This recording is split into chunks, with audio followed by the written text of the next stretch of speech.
নমস্কাৰ welcome back to my YouTube channel TMHS channel. আপোনালোকে গম পাইছে যে মই আকৌ এটা নতুন ভিডিঅ'লৈ আপলোড কৰিছোঁ এটা নতুন ভিডিঅ'। এখন নতুন অসমীয়া চিনেমা এই বছৰৰ অহা মাহত 27 ফেব্ৰুৱাৰী তাৰিখে চিনেমা গৃহত অতনু ভূঞাৰ দ্বাৰা প্ৰডিউচ কৰা চিনেমা খাকি এখন একশ্যন থ্ৰিলাৰ ৰাজনীতিৰ ওপৰত চিনেমা হয়, যিখন খুব ইণ্টাৰেষ্টিং চিনেমা।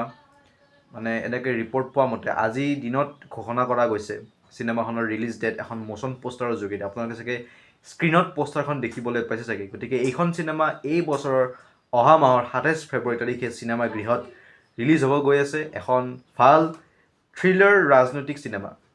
আশা কৰোঁ সকলো অসমবাসী ৰাইজে যাতে চিনেমাখনক আদৰি লয় আৰু আমাৰ অসমীয়া চিনেমা জগতখনক যাতে আগুৱাই লৈ যোৱাত আপোনালোকে সহায় কৰে আৰু যাতে কোনেও পাইৰেচি নকৰে।